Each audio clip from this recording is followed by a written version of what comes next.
फवाद साहब, बहुत बहुत शुक्रिया, आपने हमें वक्त दिया। आपने भी अपना ये मौक़िफ़ दिया है कि नवाज शरीफ साहब की जो मेडिकल रिपोर्ट्स थी वो मेडिकल रिपोर्ट्स ही जाली थी, जिसके बेसिस पर डॉक्टर्स ने अपना एक ओपिनियन कायम किया था। इससे पहले जो डॉक्टर शहबाज गिल साहब है आपकी पार्टी से, वो भी कह चुके हैं कि जो नमूने थे, जो सैंपल्स थे, उसमें ही हेरा फेरी की गई थी और उसी बुनियाद पर वो मेडिकल रिपोर्ट्स बनाई गई। और कल डॉक्टर शहबाज गिल साहब ने हमारे प्रोग्राम में डॉक्टर ताहिर शमसी साहब की नीयत पर भी शक किया। उन्होंने कहा कि जो उनके बयानात हैं मैं उनको शक की नज़र से देखता हूं। क्या आप समझते हैं कि जो डॉक्टर्स पंजाब मेडिकल बोर्ड में थे, इंक्लूडिंग डॉक्टर ताहिर शमसी साहब, वो भी किसी हेरा फेरी में मुलविस थे? उनको भी, उनके प्रोफेशन को भी, उनके काम को भी शक की बुनियाद से देखना चाहिए?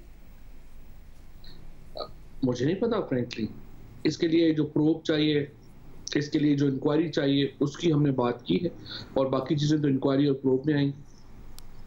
और ये प्रोब का हुक्म इमरान खान साहब ने दे दिया है पंजाब हुकूमत को या किसी और इदारे को? क्योंकि 2 रोज़ पहले जो वज़ीर आज़म साहब का इंटरव्यू था और बाकायदा अरशद शरीफ साहब ने ये सवाल पूछा कि क्या कोई तहकीकात होगी, तो इमरान खान साहब ने उस इंटरव्यू में एटलीस्ट ये नहीं कहा कि हम कोई तहकीकात करवाने जा रहे हैं, या उन्होंने यास्मीन राशिद साहबा के हवाले से तहकीकात की बात की हो जैसे आपने की थी। उन्होंने कहा वो तो मुसलसल मुझे कॉन्टैक्ट में थी मुझसे और मुझे बड़ी ज़बरदस्त हमारी कारकुन रही हैं।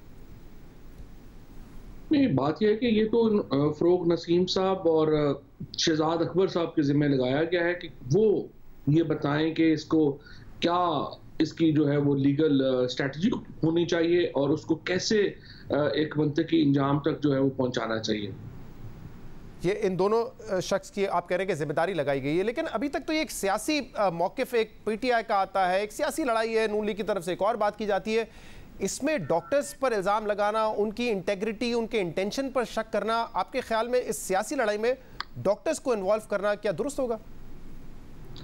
पहली बात तो यह है कि पाकिस्तान का जो एक कानूनी निज़ाम है उसमें जो सुकम है, ख़ुसूसन हमारा जो क्रिमिनल जस्टिस सिस्टम है, उसमें बहुत मसाइल हैं और MLR रोज़ाना केसेस में चेंज होते हैं, MLR में रोज़ाना प्रॉब्लम्स आते हैं, तो उसमें डॉक्टर्स ही मुलव्वस होते हैं। उसमें क्या है, जिस तरह बाकी सेगमेंट्स ऑफ सोसाइटी में प्रॉब्लम है उसी तरह मेडिकल प्रोफेशन में। और आपको लगता है कि इस तरह के जो नामी ग्रामी डॉक्टर्स हैं जिनको पंजाब मेडिकल बोर्ड में शामिल किया गया, चाहे वो कराची से डॉक्टर ताहिर शमसी हो, वो भी हो सकते हैं इसमें मुलव्वस? इसमें कोई अचंभे की बात नहीं होगी आपके मुताबिक? मैं कह नहीं सकता, क्योंकि जब तक कोई इंक्वायरी ना हो, प्रोब ना हो, किसी के ऊपर इल्ज़ाम क्यों लगाना। फवाद साहब, हमने ताहिर शमसी साहब से आज रब्ता किया था, डॉक्टर ताहिर शमसी साहब से। वो टीवी पे तो नहीं आ सकते, उनको मना किया गया है मेडिकल बोर्ड के सबरा की जानिब से, लेकिन उन्होंने अपना मौक़िफ़ दिया। उन्होंने ये कहा है कि मैंने उस वक्त नवाज शरीफ साहब की तबीयत देखी थी, मेडिकल रिपोर्ट देखी थी, मैं उस बात पर खड़ा हूँ, आज भी उस मौक़िफ़ पर मैं डटा हुआ हूँ। और उन्होंने एक और बात भी कही, उन्होंने कहा कि उन्होंने क्रिकेट की मिसाल देते हुए कहा कि जब क्रिकेट का टेस्ट मैच हो रहा होता है, वर्ल्ड कप हो रहा होता है, तो आप देखते हैं कि पान के खोखे पे लोग खड़े होते हैं, तबसरा कर रहे होते हैं क्रिकेट पर, लेकिन जो खेल रहे होते हैं, चाहे वो अजहर अली हो, सरफराज अहमद हो, उनको कोई फर्क नहीं पड़ता, उनको पता भी नहीं होता क्या तबसरा हो रहा है पीछे। लेकिन वो लोग जिन्होंने ना कभी गेंद पकड़ी होती है, ना बल्ला पकड़ा होता है, वो तबसरा कर रहे होते हैं। और वो कह रहे हैं यही हाल है हुकूमती नुमाइंदों का कि वो आके मेडिकल इशूज़ पर बात कर रहे हैं, उनको पता कुछ नहीं है कि मामलात हैं क्या।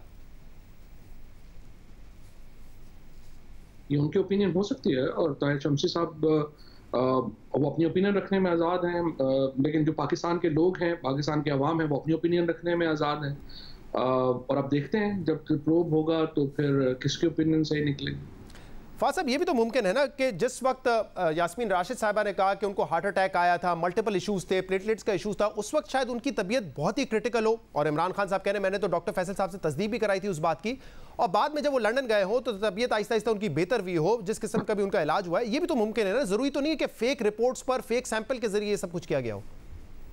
ठीक कह रहे हैं, मौजे भी होते हैं और आप वही मौजा दिखाने की कोशिश कर रहे हैं और आई अप्रिशिएट योर एफर्ट। जो मेडिकल बोर्ड बनाया था पंजाब ने, उसमें डॉक्टर ताहिर शमसी साहब थे और उनका एक बयान था जो मैंने बार बार पहले भी चलाया था। उन्होंने कहा था 2-3 दिन में नवाज शरीफ साहब के प्लेटलेट्स दुरुस्त हो जाएंगे, बेहतर लेवल पर आ जाएंगे। ये उस वक्त की बात कर रहा हूँ मैं, अक्टूबर-नवंबर 2019 की। उनके प्लेटलेट्स नहीं, वो तो खुद ही माशाल्लाह नौजवान लड़के बन गए हैं और इसमें बड़ी एफर्ट है। उसमें हमारे मीडिया के भी एक जो ग्रुप है उसकी भी बड़ी एफर्ट है। जिस तरीके से वो बाहर भेजे गए, जिस तरीके से फिर बाकी एक पूरा जाल बिछाया गया, नवाज शरीफ साहब जो हैं उनको बाहर भेजने के लिए जिस तरह से मेडिकल टेस्ट किए गए, जाहिर है वो अब अगर सेहतमंद है तो उसमें उन तमाम लोगों की बड़ी माशाल्लाह एफर्ट है।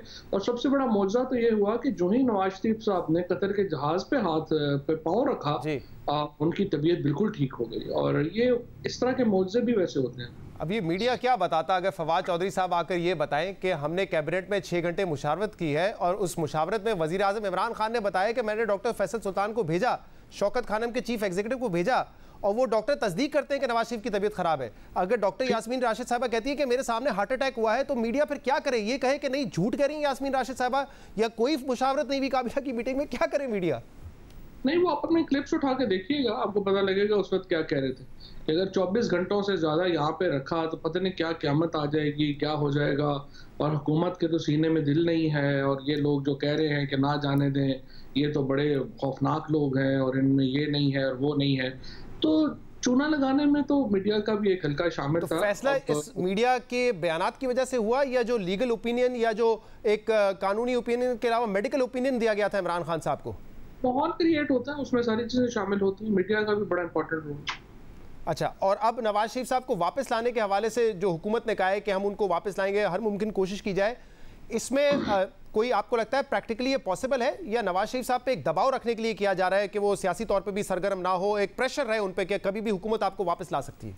लेकिन पहली बात तो ये है कि उन्हें खुद वापस आना चाहिए, और इसमें तो आपको और जो तमाम बाकी लोग हैं उनको ये होना चाहिए कि एक आदमी जो पाकिस्तान में कन्विक्टेड है, Nawaz Sharif under trial prisoner तो नहीं है, उनको तो सजा याफ्ता है, और सजा के बाद वो बाहर चले गए हैं, और उन्होंने कहा था कि मैं जो ही बेहतर फील करूंगा मैं वापस आऊंगा। उनके भाई ने एफिडेविट दिया था। अब सबसे पहले तो आपको ये कहना चाहिए कि जब वो ठीक हो गया उनको फौरन वापस आना चाहिए, और पाकिस्तान में या वो अपनी सजा पूरी करें या प्ली बार्गेन करें, तीसरी सूरत तो नहीं है, या वो सजा पूरी करेंगे या प्ली बार्गेन करेंगे। और दूसरी सूरत में अगर वो वापस नहीं आते हैं तो जाहिर है कि अदालत से रिजू होगा, और अदालत जो है, अदालत जिसने उनकी गारंटी एक्सेप्ट की है शहबाज शरीफ की, वो पहले शहबाज शरीफ को कहेंगे उन्हें वापस लाएं, और अगर शहबाज शरीफ वापस नहीं लाते तो फिर एक्स्ट्रेडिशन की रिक्वेस्ट की जाए।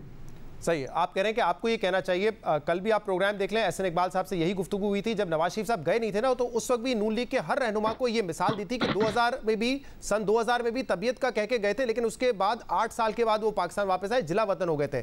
ऐसा तो नहीं करेंगे? तो ये सवाल उस वक्त भी उनसे किया था और आज भी करते हैं कि वो अगर उस हद तक क्रिटिकल नहीं है जिस हद तक वो पाकिस्तान में थे, तो उनको वापस आना चाहिए, अदालतों का सामना करना चाहिए। क्योंकि आप मीडिया की बात कर रहे थे, इसलिए मैंने कहा वजाहत कर दूं उस पर। नहीं, मैं शहजाद इकबाल की बात तो नहीं कर रहा ना, मैं एक ओवरऑल मीडिया की बात कर रहा हूँ।